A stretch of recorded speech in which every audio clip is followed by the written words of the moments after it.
अभी एक भजन होगा और भजन के साथ साथ सभी भाई बहन अपने अपने इष्ट का ध्यान करेंगे। ध्यान कैसे करें?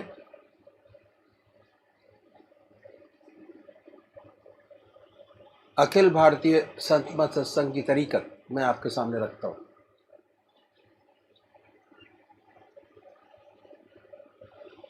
सबसे पहले निश्चित कीजिए कि परमात्मा की कौन सी मूर्त, कौन सी सूरत, कौन सी शक्ल आपको सबसे ज़्यादा प्यारी लगती है। मूर्ति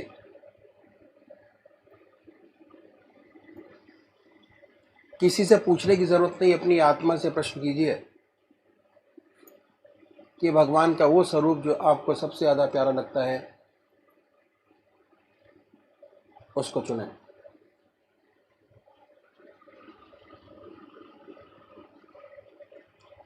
उसके बाद किस नाम से आप उनको याद करेंगे उसको भी चुने। मंत्र तो क्या हुआ, दो चीज आपने चुनी, एक अपना इष्ट देव और एक मंत्र। उसके बाद पूजा के स्थान पर जाइए, जिस स्थान पर बैठे हैं, जिस आसन पर बैठे हैं उसी आसन पर बैठे, बड़े प्यार से धूप बत्ती अगरबत्ती जलाएं, बड़े आराम से बैठिए और बैठने के बाद ये महसूस कीजिए कि आपका इष्ट शरीर आपके सामने विद्यमान है।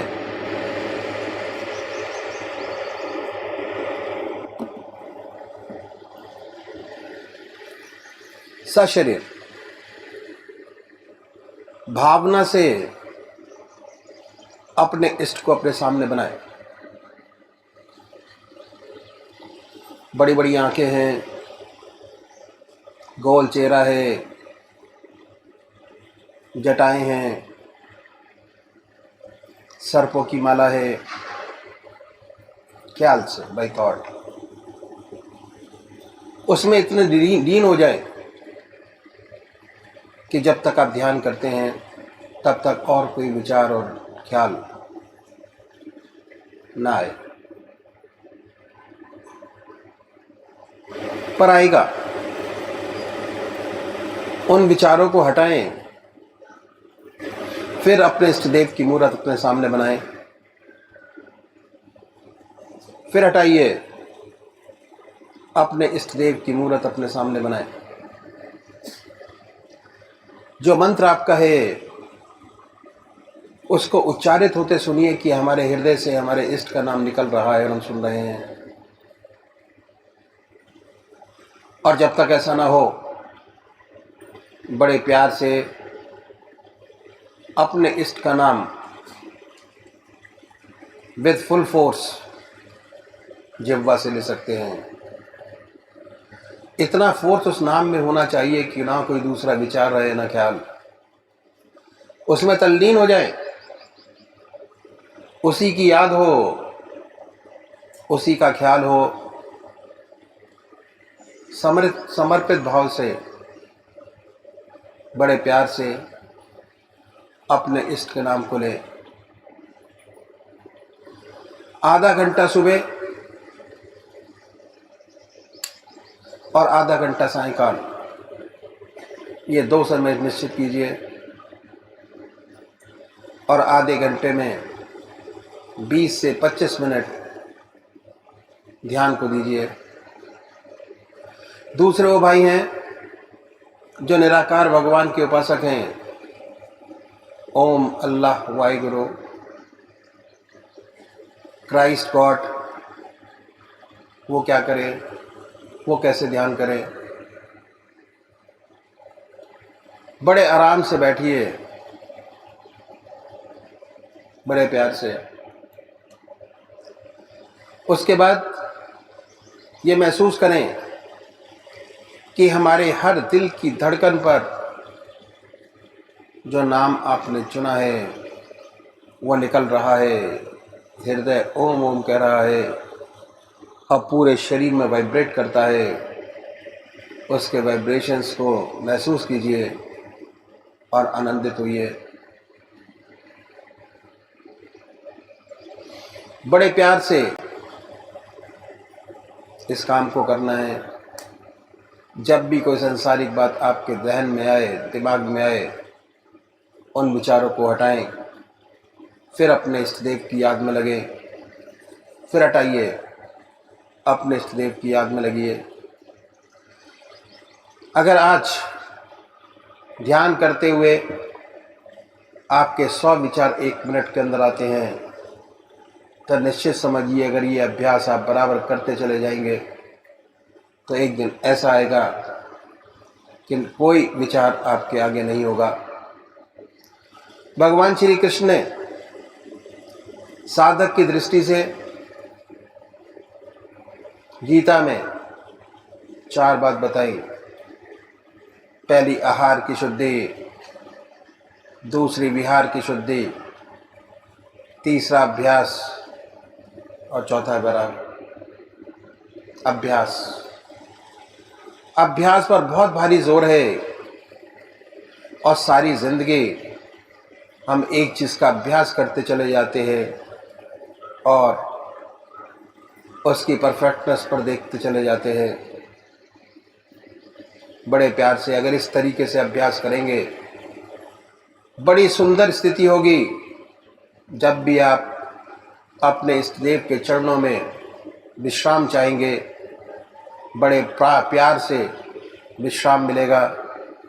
ना कोई दूसरा विचार रहेगा, ना ख्याल, और हमारी आत्मा हमारे मन को देखती रहती है। वो बताती है कि हम क्या सोच रहे हैं। जब विचार हट जाए अपने इष्ट देव के चरणों में, फिर दोबारा उस चीज़ को पकड़े, अपने इष्ट देव को दोबारा अपने इष्ट देव में ध्यान लगाइए।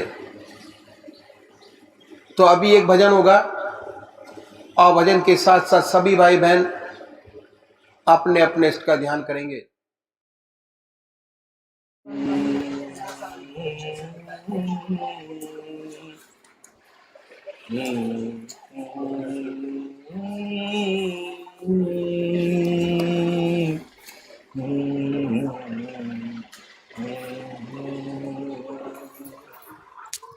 खुदा मुझको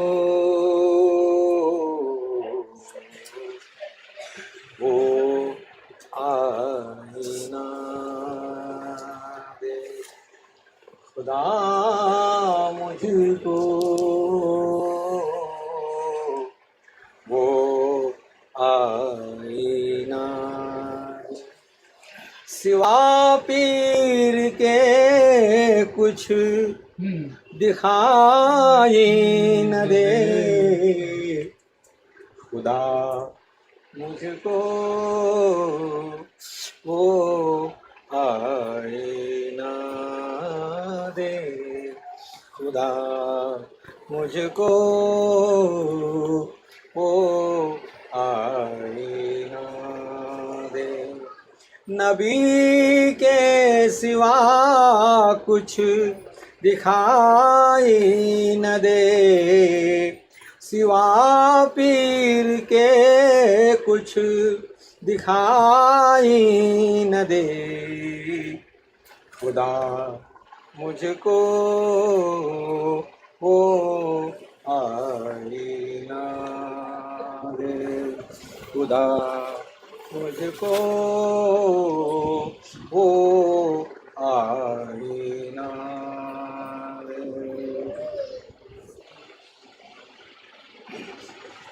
खुदा मौत दे दे ये मंजूर है,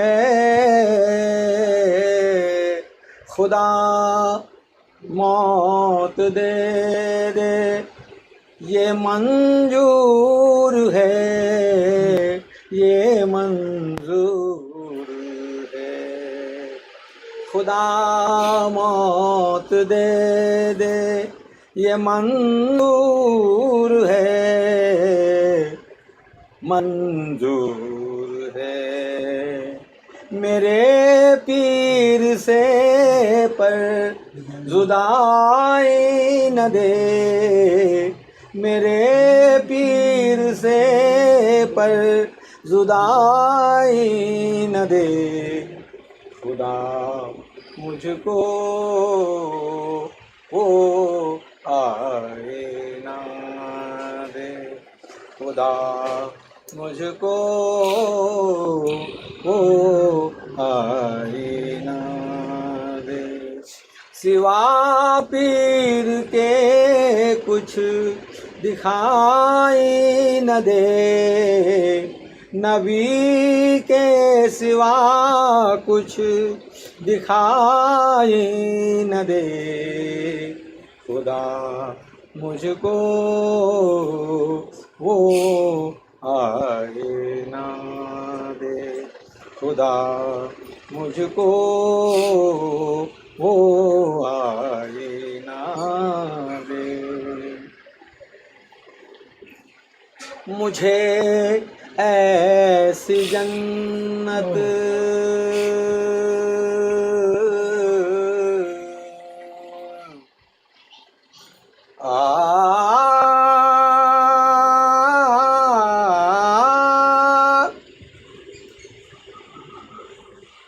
मुझे ऐसी जन्नत नहीं चाहिए, नहीं चाहिए, नहीं चाहिए।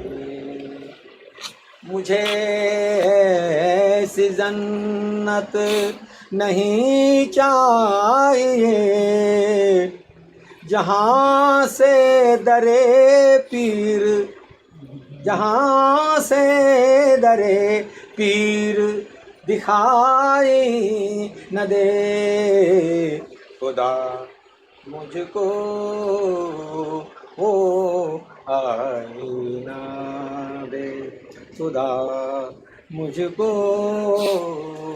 वो आए ना दे। सिवा पीर के कुछ दिखाई न दे, नबी के सिवा कुछ दिखाई न दे। खुदा मुझको वो आए ना दे, खुदा मुझको वो आए ना दे।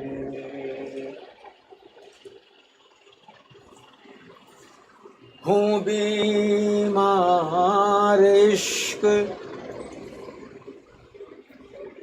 हूँ बीमार इश्क, पीर में चारागाह, पीर में चारागाह।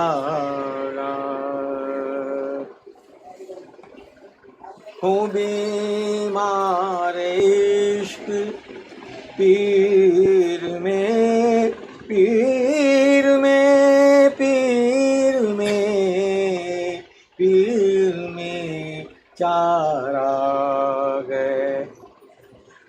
हूँ बीमार इश्क, पीर में चारागाह। सुना इस्म, सुना इसमें रहमत, सुना इसमें रहमत दवाई न दे। खुदा मुझको वो आए ना दे, खुदा मुझको वो आए ना दे। सिवा पीर के कुछ दिखाई न दे, नबी के सिवा कुछ दिखाई न दे। खुदा मुझको वो आईना दे, खुदा मुझको वो आईना दे। दरे पीर खैरात, दरे पीर खैरात, दरे पीर खैरात मिलती रहे, दरे पीर खैरात मिलती रहे, मिलती रहे, मिलती रहे। दरे पीर खैरात मिलती रहे,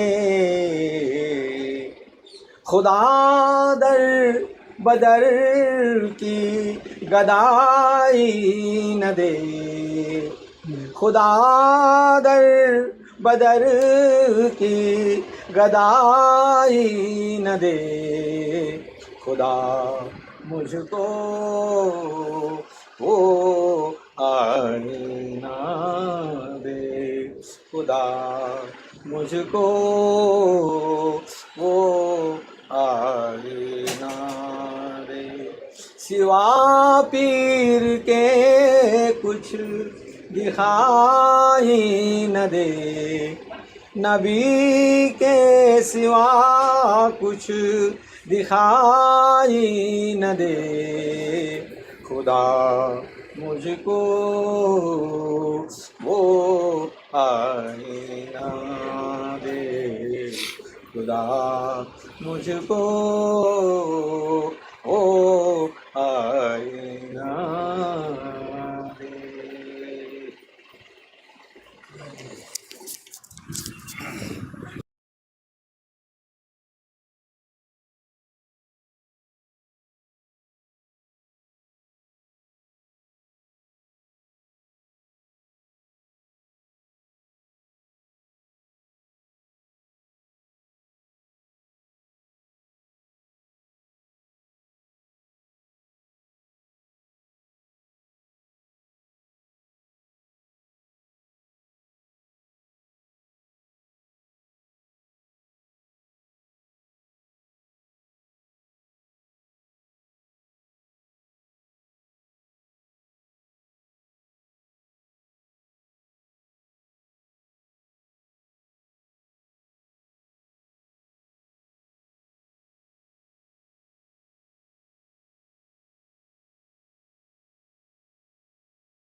संतों ने ये तरीका पूजा का बतलाया।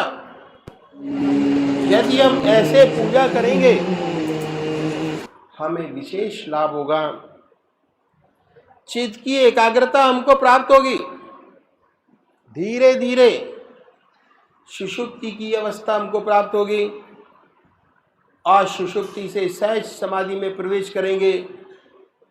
एक दिन हमारी आत्मा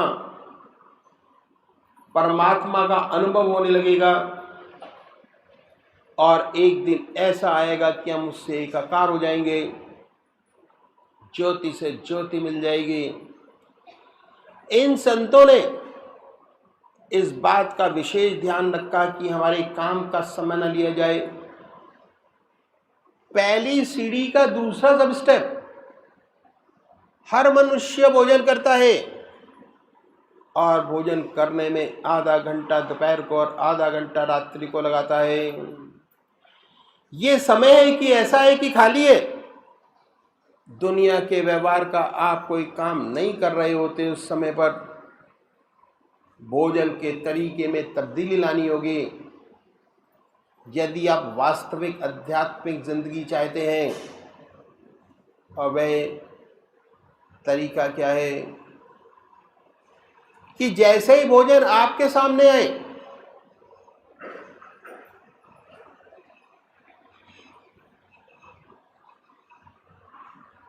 उसको अपने इष्ट देव के अर्पण कर दीजिए।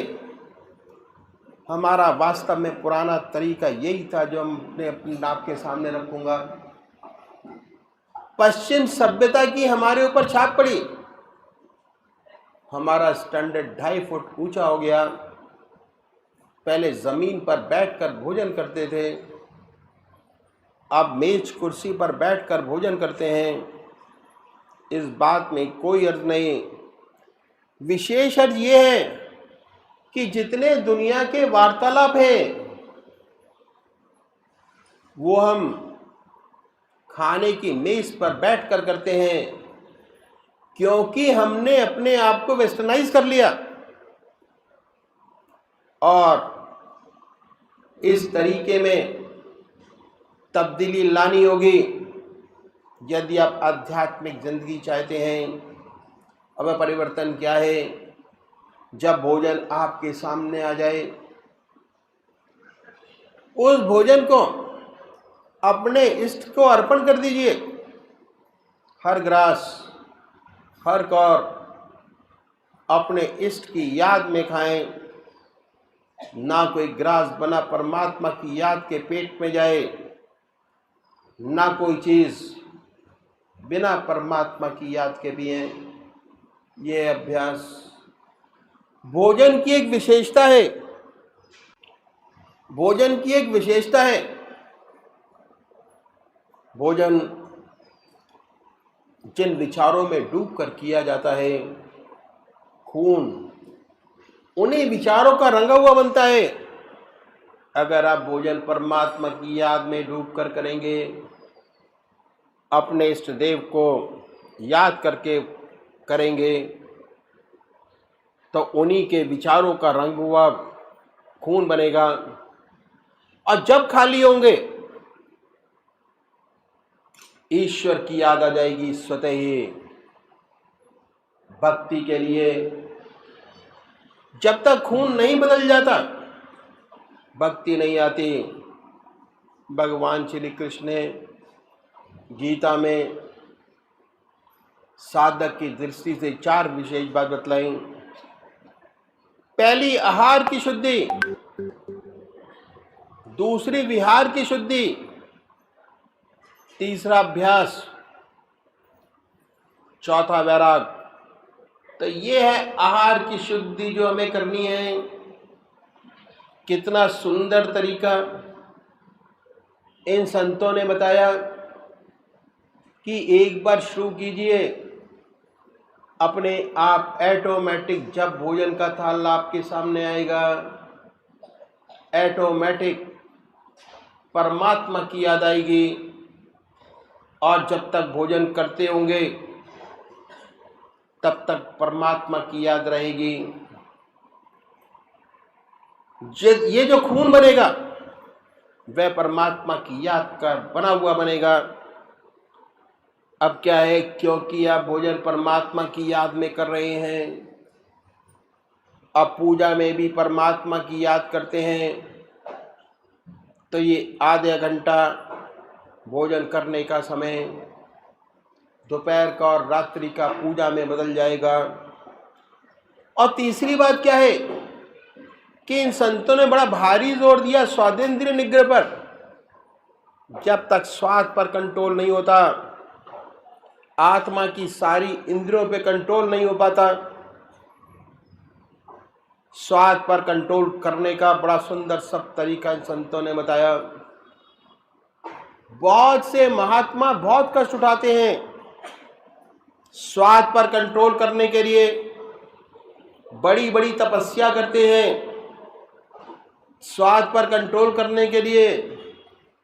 कोई फीका खाता है, कोई मीठा छोड़ता है, कोई महात्मा तो बड़ी तपस्या करते हैं, कोई महात्मा तो सारी चीज़ें मिलाकर खाते हैं, घास घोट कर पीते हैं। हमारे सद्गुरुओं ने बड़ा सुंदर तरीका बताया कि परमात्मा की याद में भोजन कीजिए, स्वतः स्वादेंद्रिय निग्रह हो जाएगा, स्वादों से आप ऊपर उठ जाएंगे।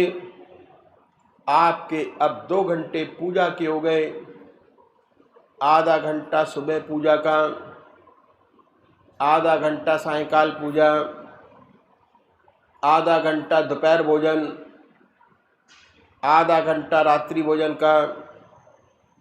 तीसरा सब स्टेप क्या बताया, हर मनुष्य सोता है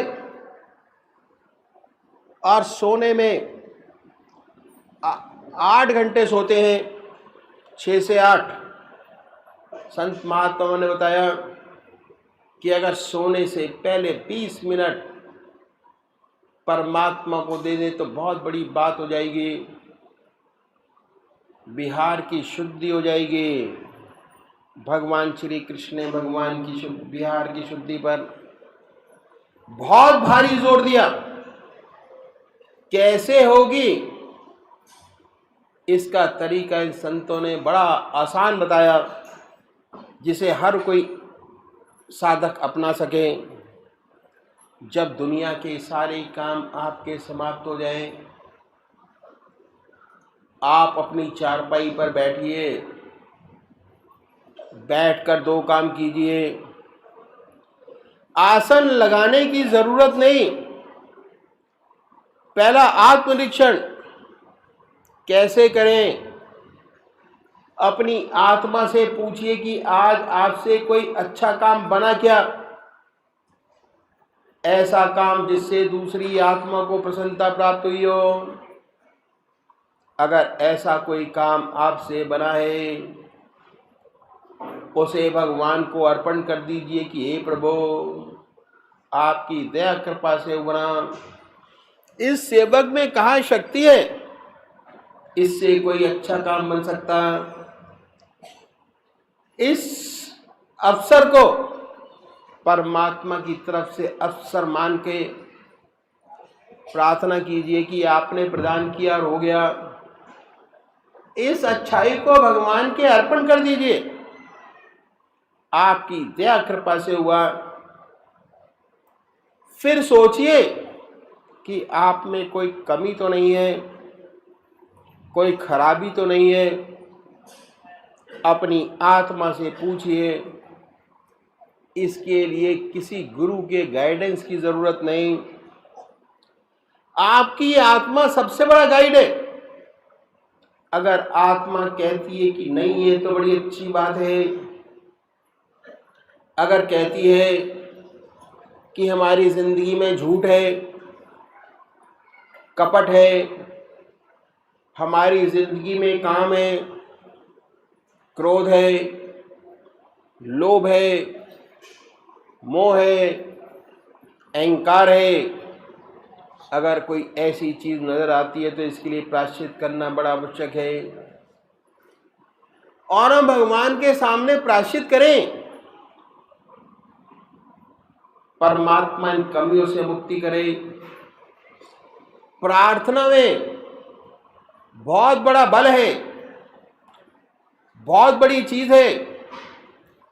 अगर परमात्मा के सामने हम अपनी कमियों को बताते हैं तो हमारी आत्मा को बहुत ऊंचा उठाता चला जाता है। और प्रार्थना करने का सबसे अच्छा तरीका ये है कि हम अपनी आत्मा से पूछें कि हमसे काम जो जाते हैं बड़ी गड़बड़ है, उसमें से छोटी सी बात को पकड़ें, बड़ी को ना पकड़ें। जो आदतवश हो जाते हैं, जैसे गप्प लड़ाने की आदत पड़ गई है, झूठ बोल जाते हैं, इससे तो कोई फायदा नहीं। झूठ तो झूठ है, बिना मतलब झूठ क्यों बोले। अगर आपकी आत्मा कुढ़ती है, ऐसी छोटी छोटी बातों को पकड़िए, परमात्मा से प्रार्थना कीजिए, हे प्रभु ऐसे में शक्ति प्रदान करो कि कल से ये छोटी खराबी ना हो। परमात्मा से वायदा कीजिए और अगले रोज से उस छोटे से दुर्गुण को छोड़ दीजिए। अगर छोड़ते चले जाएंगे, आपकी इच्छा शक्ति बढ़ती चली जाएगी। बड़ी बड़ी कमियां, खराबियां जो आप में हैं, जिन्हें आप सोचते थे कि नहीं जा सकेंगी, उनमें भी परिवर्तन होता नजर आएगा। वह भी छूटती नजर आएंगी। पर शर्त एक है, जिस बात का भगवान से वादा करें उसे पूरा अवश्य करें। अगर वायदा करके पूरा न करेंगे तो आपकी इच्छा शक्ति घटेगी। न करना चाहे लेकिन वायदा करके पूरा न करना खराब है। जो वायदा करें पूरा अवश्य करें, इच्छा शक्ति बढ़ती चली जाएगी। इसके बाद अपने इष्ट देव का ध्यान कीजिए। जब ध्यान अच्छा लग जाए, उसी के ध्यान में सो जाइए। ये अभ्यास करेंगे तो इसके बहुत विशेष लाभ आपको मालूम होंगे। जो ऐसे भाई बहन हैं जिन्हें ऊट पटांग सपने आते हैं, ऐसे सपने आने बंद हो जाएंगे। नींद अच्छी आएगी, बेखबर होके सोएंगे। जब और अभ्यास बढ़ेगा, आपके सपने बदल जाएंगे, सुंदर सुंदर सपने आएंगे। देखेंगे कि आप पूजा कर रहे हैं। कभी कभी देखेंगे कि आप अपने इष्ट देव के मंदिर में बैठे हैं, पूजा कर रहे हैं। अपने इष्ट का दर्शन, अपने गुरु का दर्शन। कभी सत्संग में बैठे हैं। फिर साधक जब और तरक्की करता है तो बड़े सुंदर अनुभव खुलते हैं। सोते सोते अनंत सूर्यों का प्रकाश नजर आएगा। सारा शरीर विद्युत से ओतप्रोत महसूस होता है जब ऐसा साधक सोकर उठता है। वास्तव में उसके शरीर में बिजली दौड़ रही होती है। बड़ा अचंभा होता है, बड़ी हैरत होती है। ऐसा साधक जिस ध्यान में सोता है, उठता है, उसी के ध्यान में उठता है, अपने इष्ट का ध्यान बना होता है। उसके मुख से अपने इष्ट का नाम निकलता है। अपने अंदर ध्यान की सुंदर अवस्था पाता है। जिस ध्यान की अवस्था में सोया था, उससे अच्छे ध्यान की अवस्था में उठा। जो अच्छे साधक हैं जिनके आज्ञा चक्र पर स्पंदन होता है। यदि सोते समय आज्ञा चक्र पर स्पंदन था तो जब सो के उठेंगे स्पंदन और तेज होता मिलेगा। आत्मा यही कहती है, मैं जिस ध्यान में सोया था, जिसका ध्यान करके सोया, रात भर उसी का ध्यान बना रहा, तो 6 घंटे जो सोने के वास्तव में पूजा में बदल जाते हैं। बात क्या है कि ये मन का विशेष गुण है, बड़ा प्यारा। मन जिन विचारों में डूबकर सोता है, रात भर उन्हीं विचारों में पड़ा रहता है। हम लोग गृहस्थी हैं, कभी कोई मुसीबत आ पड़ी तो सोने से पहले उस मुसीबत की चिंता होती है, उसी चिंता में सो जाते हैं। स्वप्न उसी मुसीबत का देखते हैं, सुबह उठते हैं उसी चिंता में उठते हैं। एक बच्चा है, माँ का दूध पीते पीते सो जाता है, रात भर चप चप चप करता रहता है, मानसिक रूप से दूध पीता होता है। ये मन का विशेष गुण है। मन जिन विचारों में गहरा डूब कर सोता है, उन्हीं विचारों में पड़ा रहता है। अगर आप ईश्वर की याद करके सोएंगे, परमात्मा की प्रार्थना करके सोएंगे, रात भर आपका ध्यान बना रहेगा और 6 घंटे सोने के वास्तव में पूजा में बदल जाएंगे। यही है विहार की शुद्धि, जिस पर भगवान श्री कृष्ण ने बड़ा भारी जोर दिया। विहार शैया योगक्षेम का क्षेत्र है, जहाँ साधक को सच्ची प्रगति मिलती है। ये तरीका इन संतों ने बताया, बड़ा प्रैक्टिकल। कैसे सच्चा विहार हमसे बने? इस तरह आधा घंटा सुबह पूजा, आधा घंटा सायंकाल पूजा, आधा घंटा दोपहर भोजन, आधा घंटा रात्रि भोजन,